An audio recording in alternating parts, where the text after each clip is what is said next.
Eh bien, salut à tous, c'est Hacking Tuto et aujourd'hui on se retrouve pour une nouvelle vidéo. Donc, dans cette vidéo, je vais vous montrer comment installer RetroArch.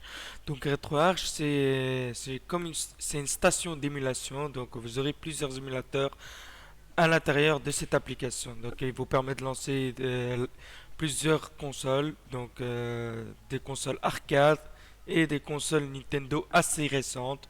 Donc, dans cette application, vous n'aurez pas la Wii U, la Switch, vous aurez les consoles Nintendo DS et Game Boy et les anciennes consoles avec. Donc la première chose que vous allez faire, c'est vous rendre dans le premier lien que je vais vous mettre en description, c'est aller télécharger le setup pour RetroArch. Donc je vous mettrai bien sûr le lien en description. Donc moi, le setup se trouve juste ici. Donc là, ce qu'on va faire, c'est lancer le setup. Vous cliquerez sur oui. Là, on clique sur Next. Agréer et là on clique sur Next encore une fois et Install. Donc dès que vous arrivez sur le site, vous devez bien sûr choisir la version Windows et vérifier si votre PC est en x64 bits ou 32 bits. Donc connaître si pour savoir si votre PC est en 64 bits, vous allez tout simplement vous rendre dans Paramètres ou sinon aller sur ce PC, faire un clic droit, Priorité et normalement, vous aurez la version de votre PC. Donc, vous voyez que c'est en x64 bits. Donc, voilà. Une fois l'installation terminée, ce que vous allez faire, c'est cliquer sur Finish. Donc, voilà. Là, on va lancer RetroArch. Et là, vous pouvez voir qu'on a l'interface de RetroArch qui est lancée. Donc, dès que vous ouvrez tout simplement l'application RetroArch, si vous voulez lancer ou télécharger une console, ce que vous allez faire, c'est vous rendre dans Charger un cœur. Là, ce qu'on va faire, c'est télécharger un cœur. Donc, un cœur, les cœurs, en fait, veulent tout simplement dire une console. Voilà. Donc là, on double-clique dessus avec la souris.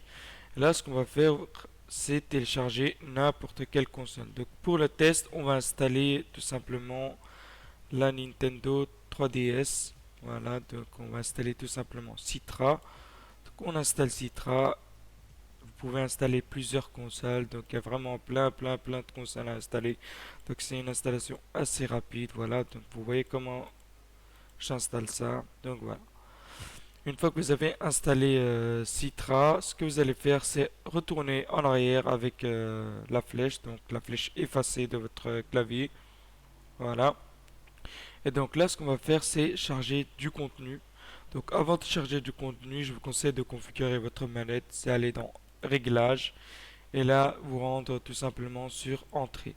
Normalement, si vous avez une manette, vous pouvez la mettre directement sur votre PC et l'application ou l'émulateur va tout simplement détecter votre manette directement. Donc moi, pour le moment, j'ai pas de manette ici, donc je vais configurer tout simplement les touches du clavier.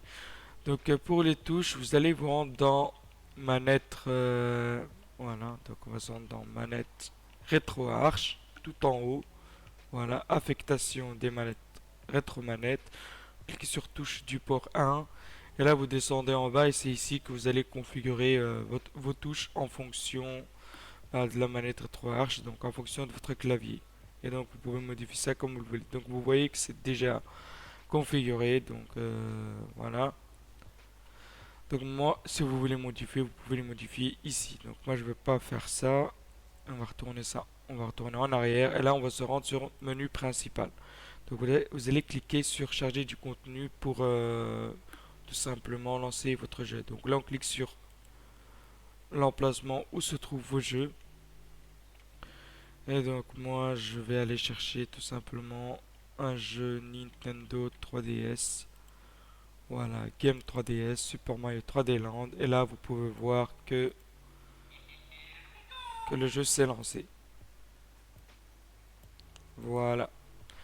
Donc là on clique sur OK et on va se retrouver tout simplement sur le gameplay. Voilà, on clique sur Activate. OK. Encore une fois, OK.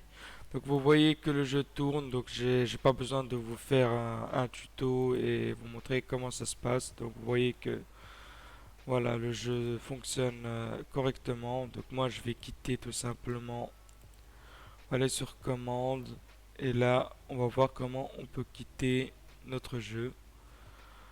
Donc, on va cliquer sur commande et on va se rendre sur F1 ici, menu. Voilà, on clique sur menu, donc la touche F1. Et là, on peut filmer, capture d'écran, sauvegarder la partie et ou sinon fermer le contenu. Et voilà, donc là, on retourne sur le menu principal. Donc là, on clique sur quitter et voilà. Donc là, on se retrouve à la fin de la vidéo. N'hésite pas à liker, à t'abonner, à partager la vidéo. Et si tu as des idées de nouvelles vidéos et que tu veux que je fasse, n'hésite pas à me le dire en commentaire. Ça me ferait extrêmement plaisir.